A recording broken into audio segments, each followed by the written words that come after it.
The sun had just begun to lower itself behind the red cliffs when laughter drifted out from the porch of the old trading post at the edge of Dry Creek.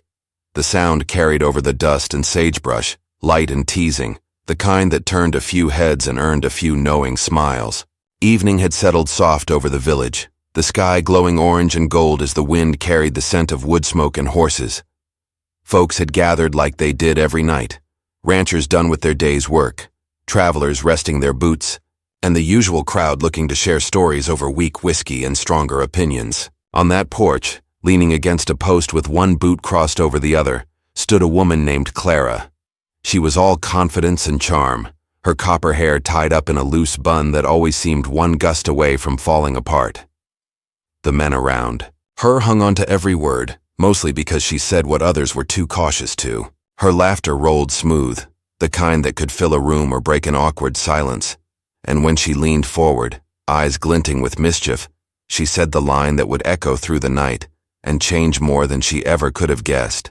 "I bet the Apache chief's no good in bed," she laughed, flicking a bit of dust from her sleeve as if the whole thought amused her. The men around her chuckled, though uneasily.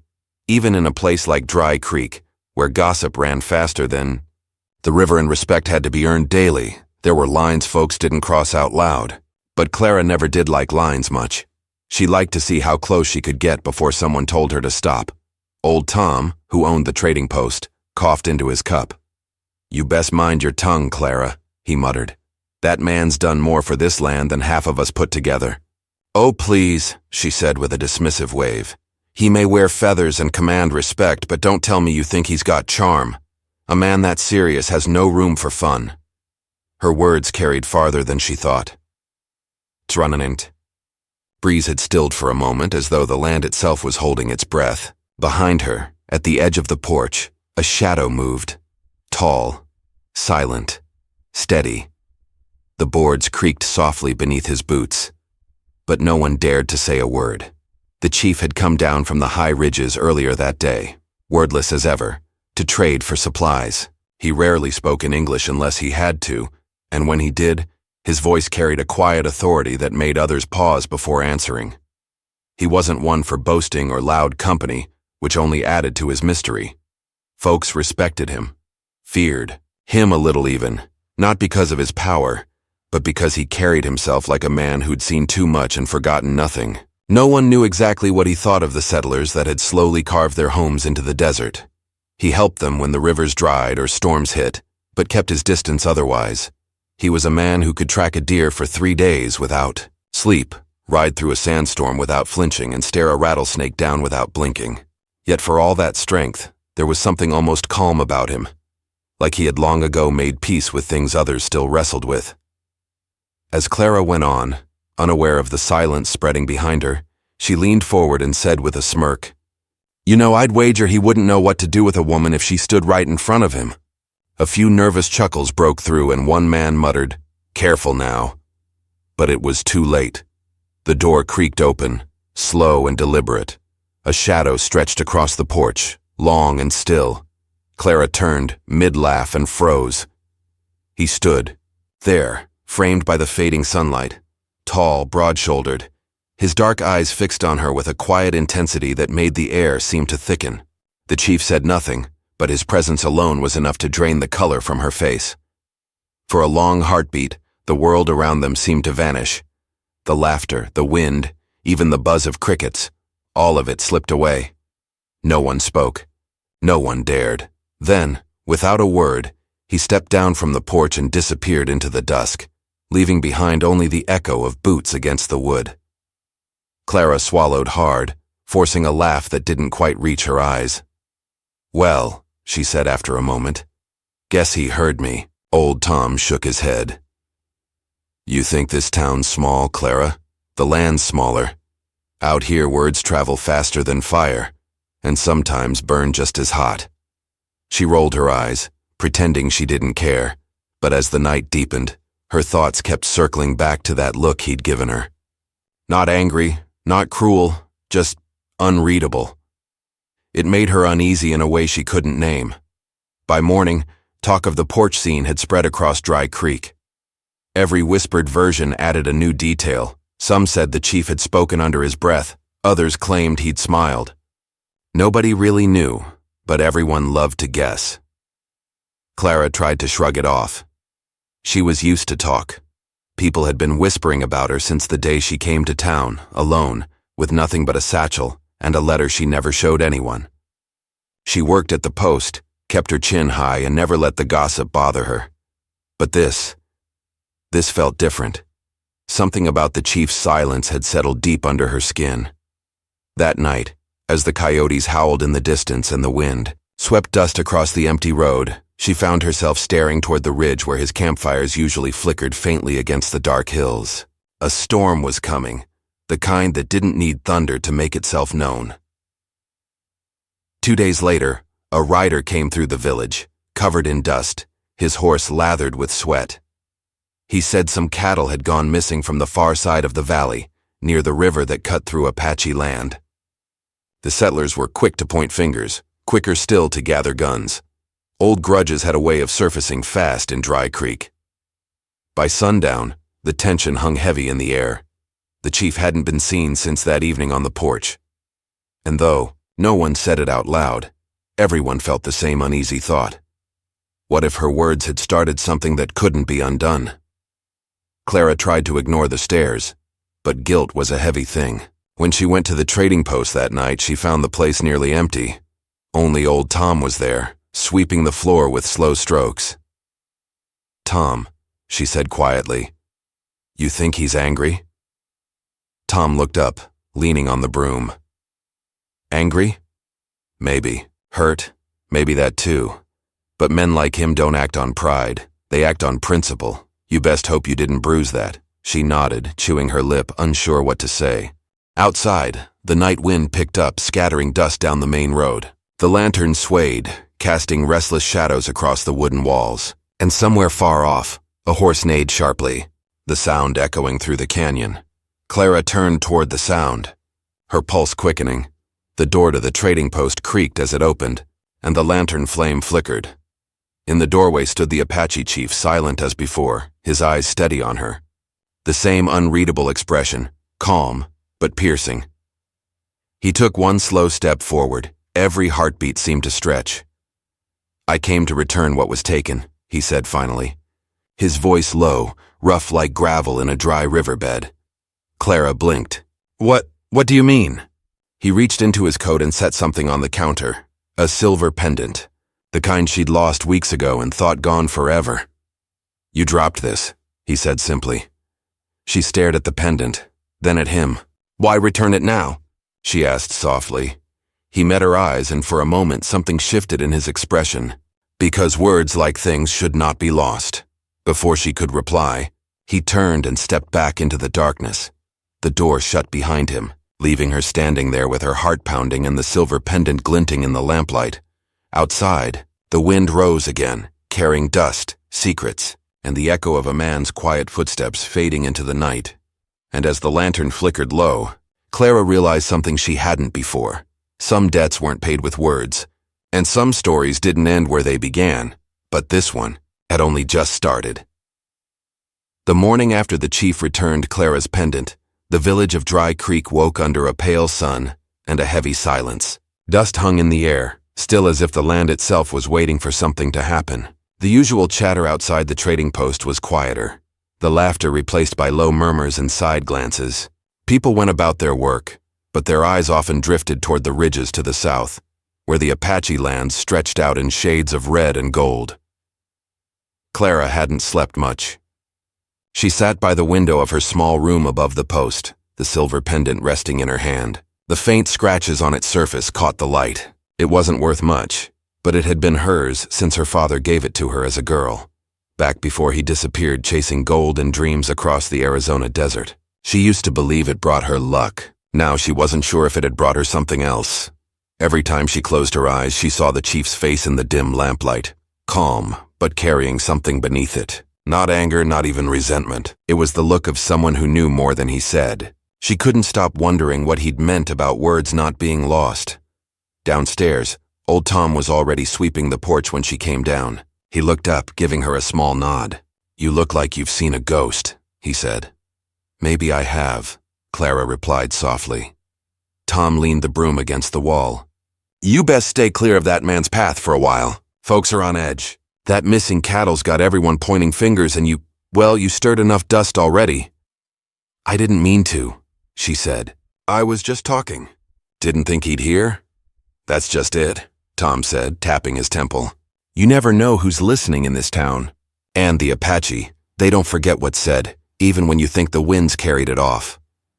Clara wanted to argue, but she couldn't find the words. The memory of that quiet, measured voice haunted her.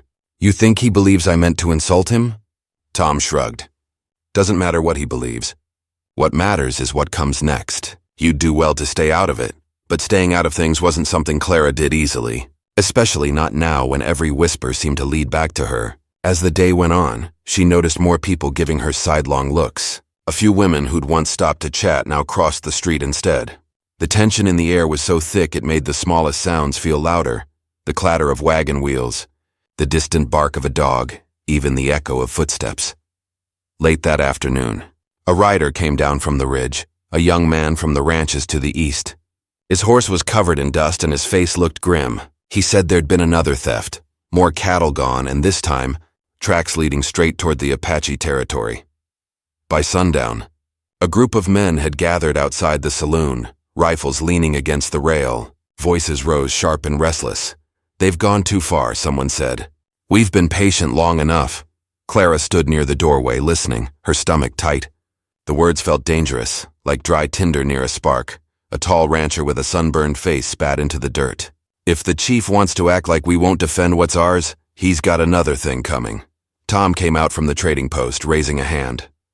"You don't know it was them," he said. "Could have been rustlers from the north." "Tracks don't lie," another man snapped. "And that chief's been quiet too long." "You know what that means?" Clara swallowed hard. "It doesn't mean anything," she said suddenly, stepping forward. The men turned toward her, surprised. "You're talking about a man who's done nothing but keep to himself." "You've no proof," one of them laughed, a short, rough sound. "You seem to have a lot of opinions about him lately." The words stung more than she wanted to admit. "I just don't think you should start something you can't stop." The rancher's smile faded. "Maybe you should stay out of men's business, Clara. You've done enough talking for 1 week." Before she could answer, Tom touched her arm gently, pulling her back. "Let it be," he whispered. She stood there in the growing dusk, heart pounding.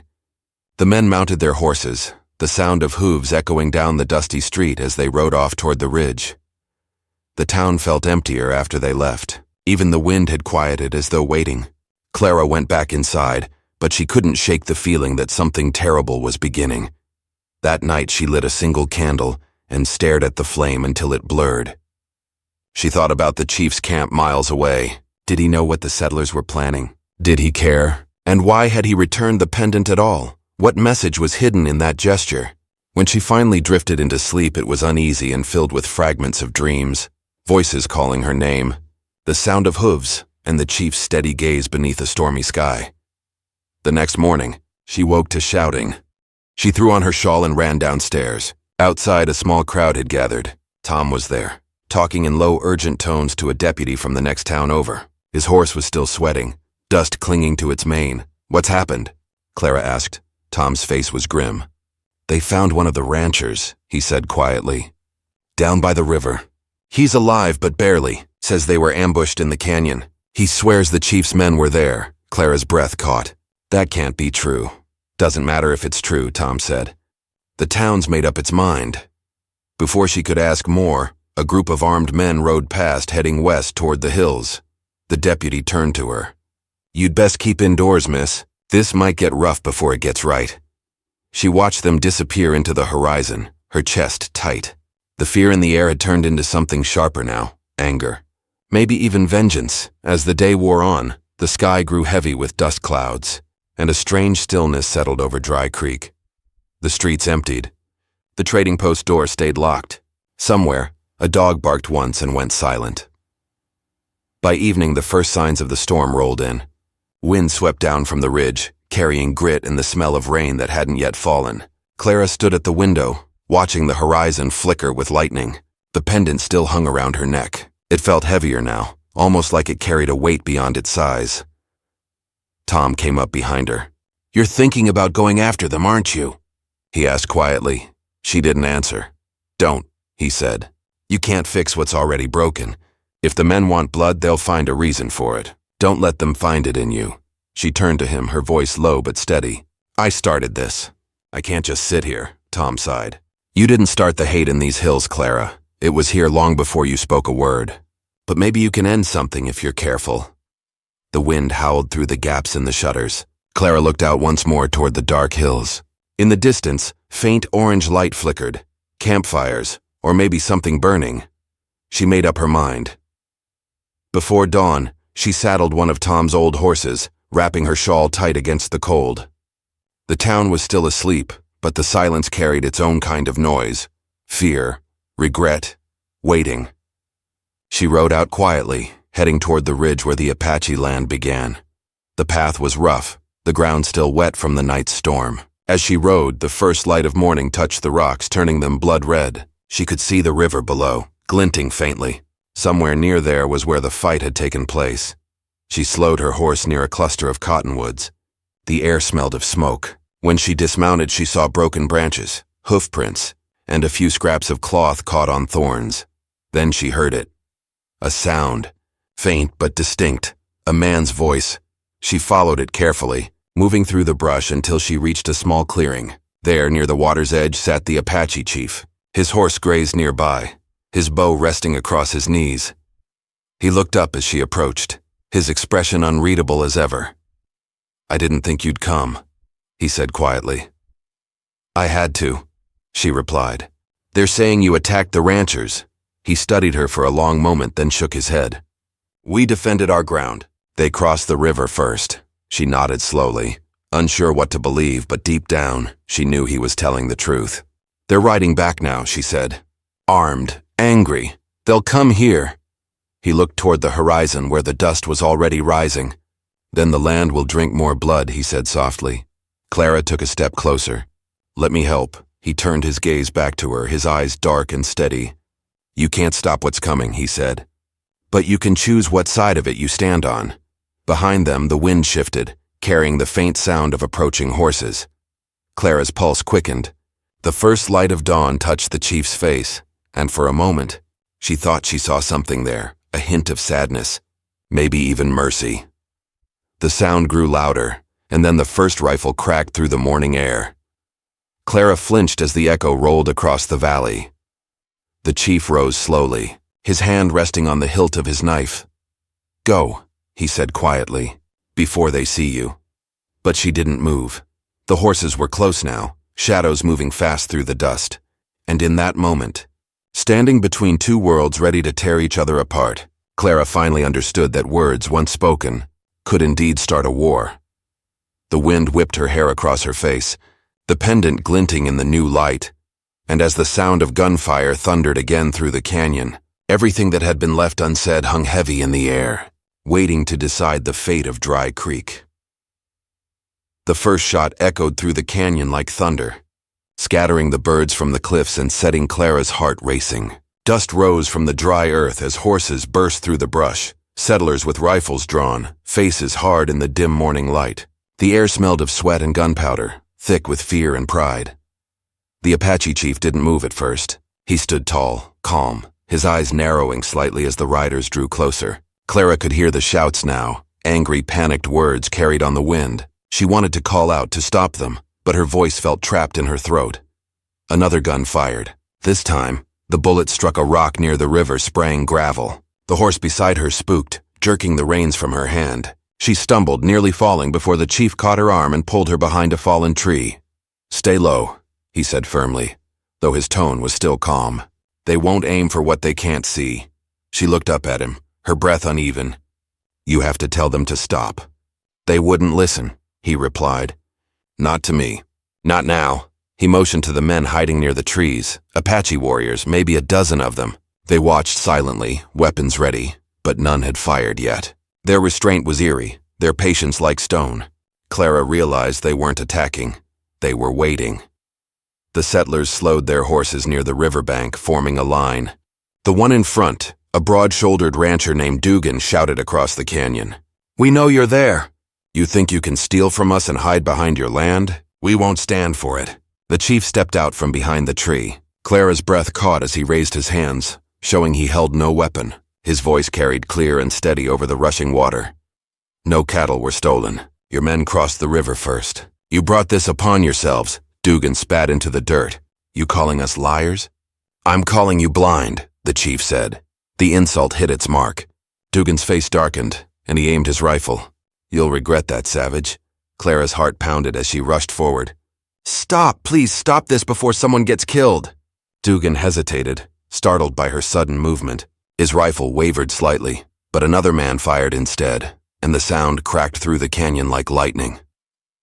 This time, the Apaches answered. Arrows sliced through the air, thudding into the ground near the riders' boots. Horses reared and screamed. Smoke filled the air as rifles fired in return. The peaceful riverbank turned into chaos. The chief grabbed Clara by the arm again, pulling her behind the rocks as bullets tore through the brush.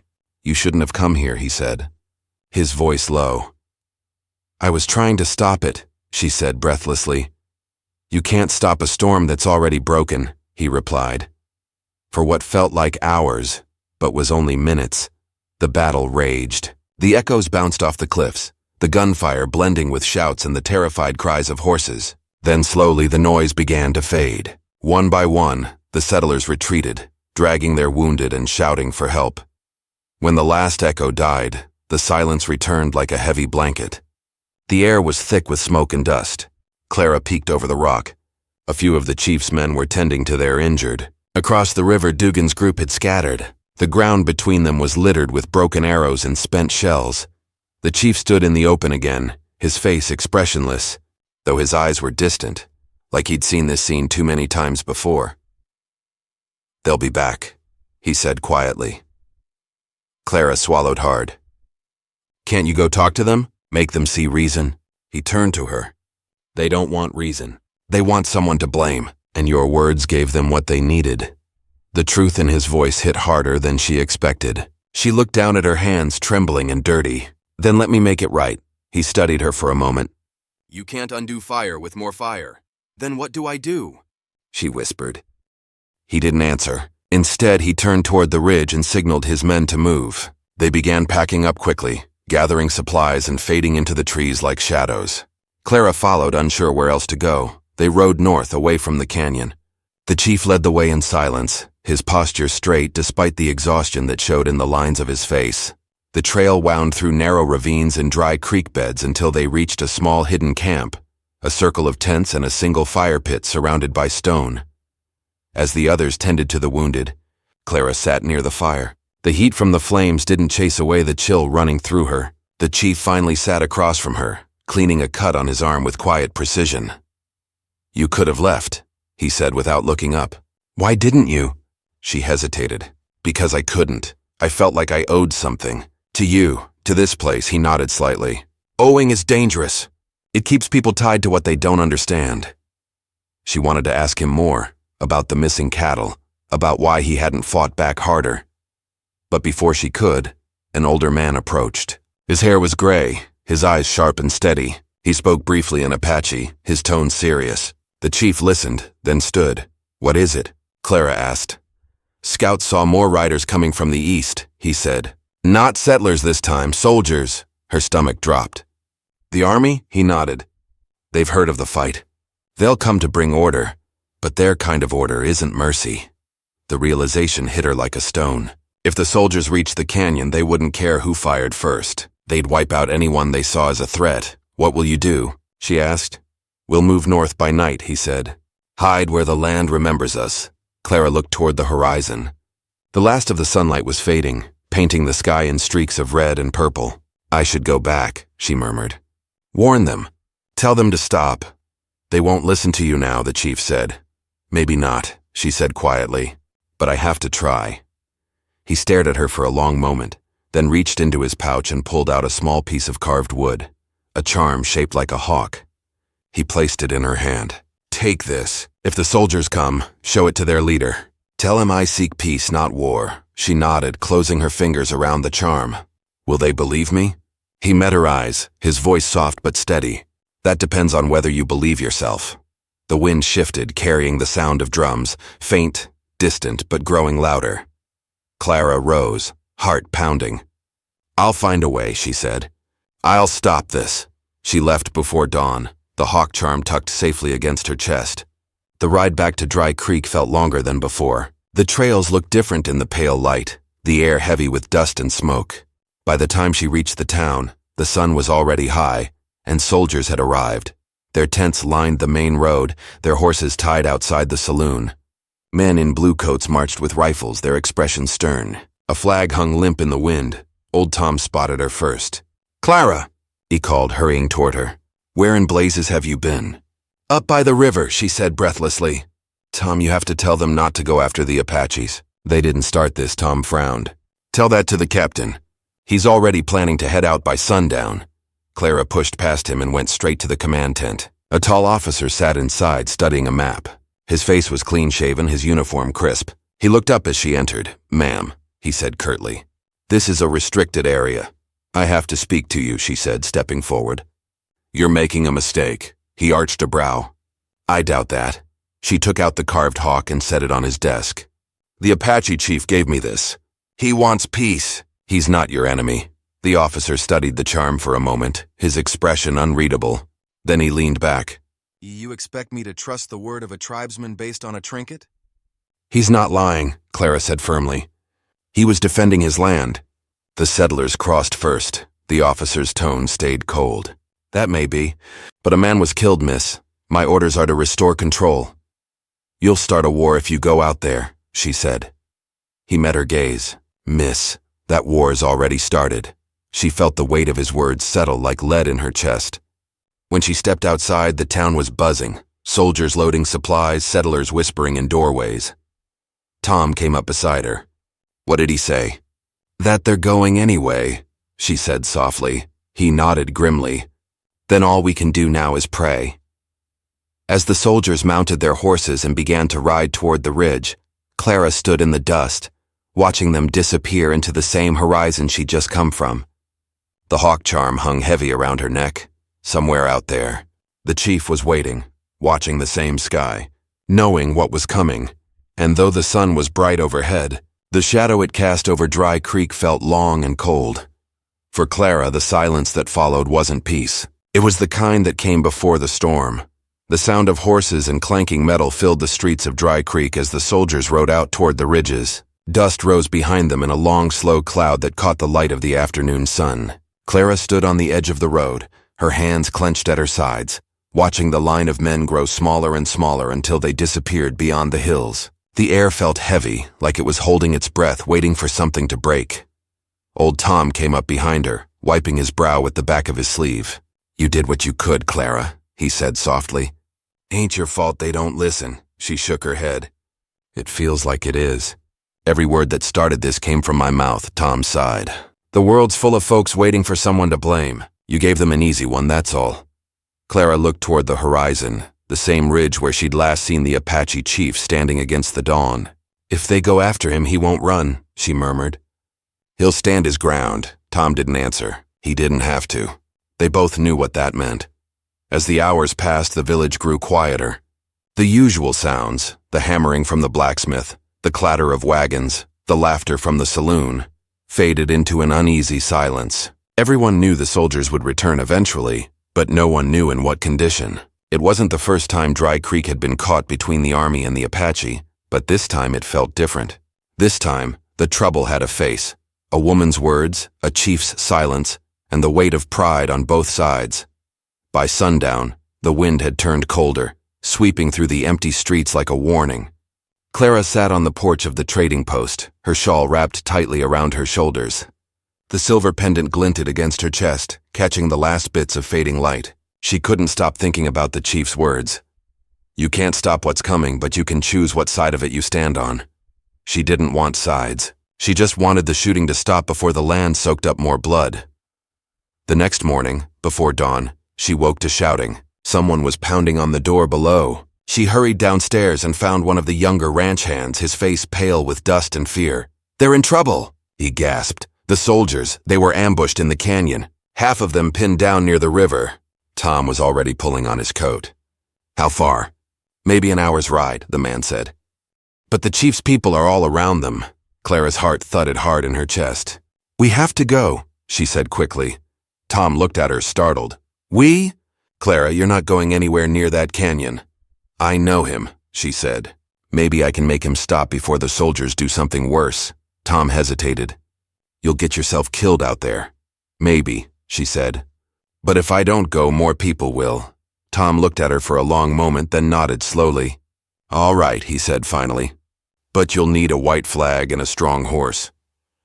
The sun was just beginning to climb when Clara rode out again, the cold air biting at her cheeks. The land stretched wide and empty, every sound amplified by the stillness. Her horse's hooves beat a steady rhythm on the packed dirt, and each mile brought her closer to the sound of distant gunfire. Smoke curled faintly above the ridges. The closer she got, the clearer the sounds became. Rifles cracking, men shouting, the distant echo of thunder that wasn't thunder at all. The land itself seemed to tremble beneath it. She reached the rise overlooking the canyon and pulled her horse to a stop. Below her, the scene unfolded like something out of a nightmare. The soldiers were dug in along the riverbank, pinned behind rocks and wagons, their blue coats stark against the red earth. Across the water, Apache warriors moved like ghosts among the trees, their arrows flying with deadly precision. And there, in the center of it all, stood the chief, calm, poised and watchful. He gave quiet commands that carried over the chaos. Clara waved the white cloth she'd tied to a branch, shouting until her throat burned. Stop! Stop shooting! Please. For a moment, the fighting slowed. The soldiers looked up, startled, and the chief turned his head toward her. Their eyes met across the canyon, his steady, hers desperate. But then someone fired again. The sound shattered the fragile pause, and chaos erupted once more. Clara ducked as bullets whined past her. She kicked her horse forward, charging down the slope toward the river. Tom's warnings echoed in her mind, but she didn't stop. All she could see was the smoke, the fire, and the faces of men who didn't understand that neither side would win this fight. When she reached the edge of the river, she slid from her saddle, holding up the white cloth again. Stop! She screamed. Both of you! A soldier near the rock shouted. Get back, miss! It's not safe here. I'm not leaving! She yelled back. The chief appeared from behind a cluster of boulders, his bow still in hand but his expression unreadable. Why did you come? He called out. To end this! She shouted. You'll all die if this keeps going. He stared at her for a long moment, then raised his hand to his men. Slowly the arrows stopped flying. On the other side, the soldiers hesitated, unsure what to do. Clara turned toward the river, waving frantically. Hold your fire. He's standing down! But it was too late. From the ridge above, a single shot rang out. The chief jerked slightly, then stumbled back, clutching his shoulder. For one stunned heartbeat, no one moved. Then the shouting began again. The Apaches roared with fury, returning fire. The soldiers scrambled for cover, yelling orders over the chaos. Clara ran forward through the smoke, ignoring the bullets that hissed past her. She reached the chief just as he dropped to one knee, blood seeping through his fingers. You shouldn't have come, he said through clenched teeth. And you shouldn't have been shot, she said fiercely, tearing her shawl and pressing it against his wound. He gave a faint, wry smile. I've had worse. But his skin was pale and his breath came in shallow bursts. Clara looked up desperately. The air was thick with dust and fear. The soldiers were pulling back now, retreating toward the ridge. The Apaches followed, shouting, their rage echoing across the canyon walls. She had no weapon, no power, only her voice. She stood, raising her arms high. Enough! She screamed. Enough! The sound tore through the air, raw and desperate. For a moment it seemed to reach both sides. A few men hesitated, lowering their rifles. But the soldiers' captain, stern, relentless, rode down the slope, barking orders. Finish it, he shouted. No one leaves this canyon alive. Clara felt the bottom drop out of her stomach. The chief struggled to his feet beside her, gripping his bow with one good hand. Go, he said again. I'm not leaving you. He gave her a long, steady look, the same one he'd given her the night he returned her pendant. Then stay behind me, he said softly.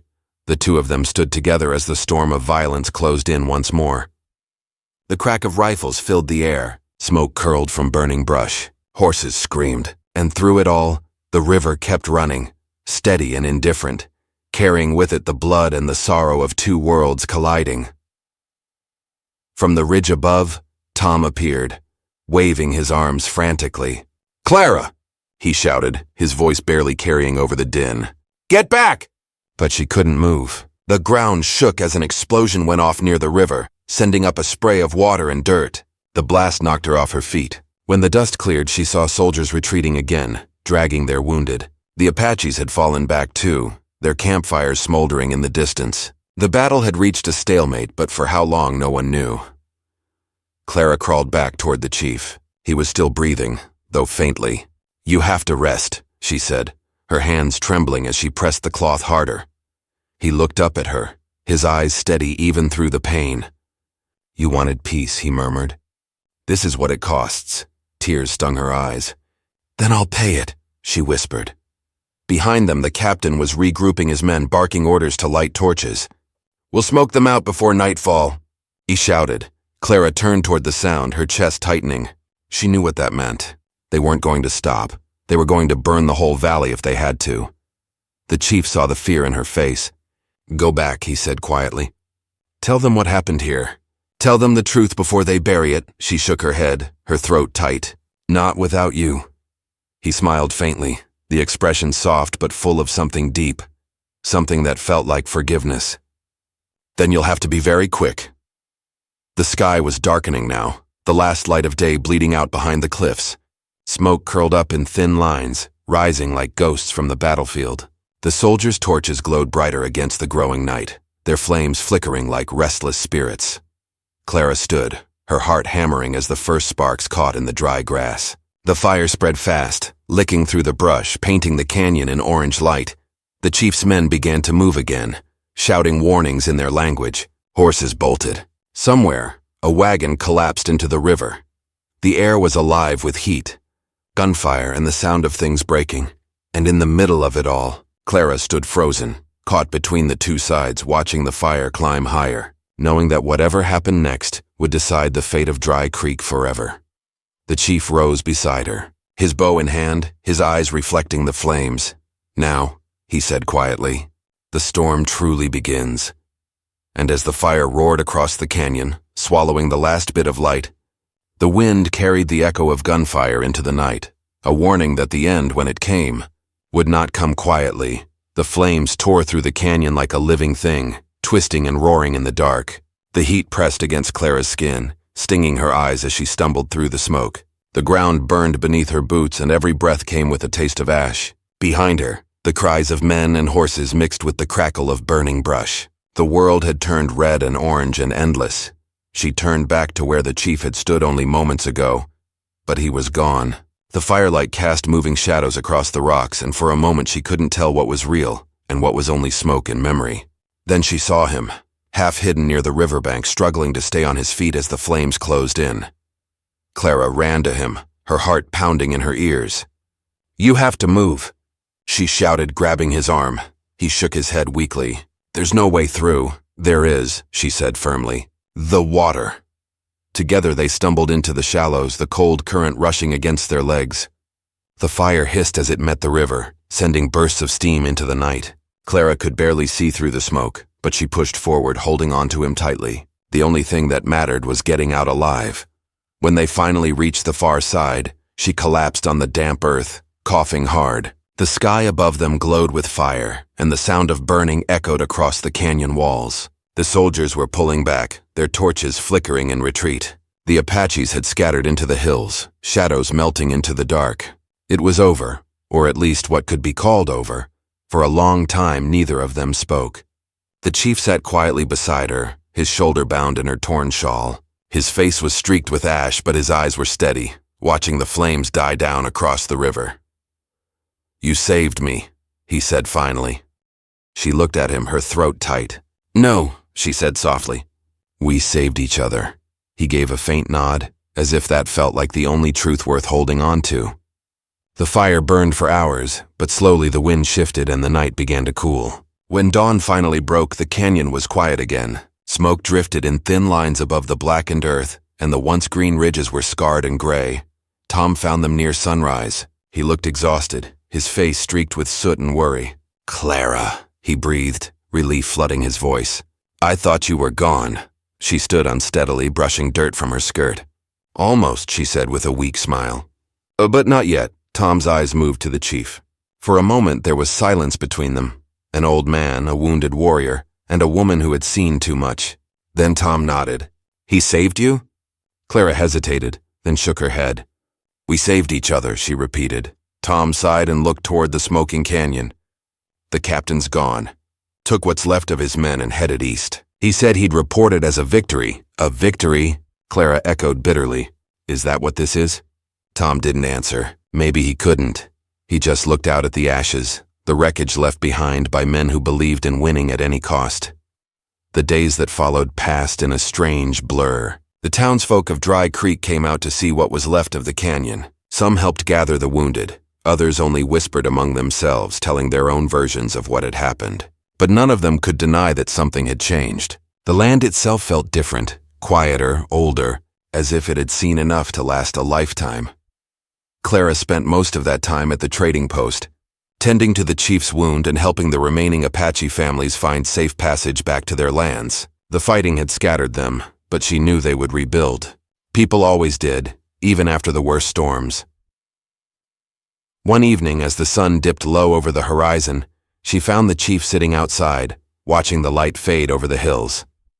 His shoulder was healing, though slowly, and there was a calmness in his face that hadn't been there before. Will you go back to your people? She asked quietly. He nodded. They need me. And you need peace here, she smiled faintly. Do you think we'll ever have it? He was silent for a long moment before answering. Peace isn't something you find, he said. It's something you build little by little. Even here. She thought about his words as the wind stirred the grass around them. The fire had taken so much, but it had also burned away the lies, the anger, the pride, the misunderstanding that had kept their worlds apart. Maybe that was the beginning of something better. When he finally left, she stood at the edge of the road and watched him ride toward the horizon. He turned once to look back, and she raised her hand in farewell. Then he was gone, disappearing into the light of the setting sun. Weeks passed and life in Dry Creek began to find its rhythm again. The soldiers never returned, and without their presence the land seemed to breathe easier. Farmers rebuilt their fences. Children played in the dust like nothing had happened. But Clara could still feel the weight of what they'd survived. The fire, the fear, and the choices that had changed everything. She kept the silver pendant close, wearing it around her neck each day as a reminder of what the chief had told her, that peace had to be built, not found. And she worked quietly toward that goal, helping travelers, mending disputes, and listening when others wouldn't. She had learned that sometimes words could heal just as much as they could harm. One afternoon, months later, a rider came down the road from the east. He stopped at the trading post, dusty and tired, carrying a small parcel wrapped in leather. This is for you, he said, handing it to her. Inside was a carved wooden bird, smooth and simple, painted with the colors of the canyon. Beneath it was a single line written in steady hand. The land remembers kindness. Clara smiled, her throat tightening. She placed the carving on the shelf by the window, where the light could touch it each morning. It stood there quietly, watching over the room, a symbol of something fragile but lasting. Seasons turned. Grass grew again over the scorched earth. The river ran clear where the ashes had once darkened it. Dry Creek remained small and imperfect, but it was home. People still argued, still struggled, still made mistakes. But there was more understanding now, a little more patience in the way they looked at one another. Sometimes, when the sun set just right, Clara would walk to the edge of the canyon and watch the light spill across the rocks. The wind would carry faint sounds, maybe echoes of old songs, maybe just the voice of the earth remembering. And every time she would feel the same quiet peace settle in her chest. The scars of that night never vanished completely. The land carried them, just as people did, but they became part of the story, not the end of it. Tom used to say that Dry Creek had always been a place for stubborn souls, the kind who refused to give up no matter what the world threw at them. Clara finally understood what he meant. The strength of the place wasn't in its buildings or its fences, but in the people who kept trying even when hope seemed far away. Years later, travelers passing through would hear the story of the fire in the canyon, of the woman who rode into battle waving a white flag, and of the chief who stood beside her when the world was burning. Some said it was a legend, others swore it was true. But the truth didn't matter much anymore. What mattered was the lesson it carried, the reminder that even in the hardest of times, one act of courage could change everything. Clara grew older, her hair turning silver like the pendant she still wore. She never left Dry Creek, though she often dreamed of the wide open lands beyond it. Sometimes when she stood outside at dusk, she thought she could see a figure watching from the ridge, a tall, silent man with kind eyes, sitting atop a dark horse. She never tried to call out. It was enough just to know that somewhere out there, he still rode the same wind. And as the stars came out over the quiet land, Clara would close her eyes and listen to the river below. The same river that had once carried fire and fear now whispered softly in the dark, its song timeless and calm. Peace, she realized, wasn't about forgetting. It was about remembering and still choosing to move forward. And in that moment, under the endless sky, surrounded by the echoes of all that had been, Dry Creek finally felt whole again.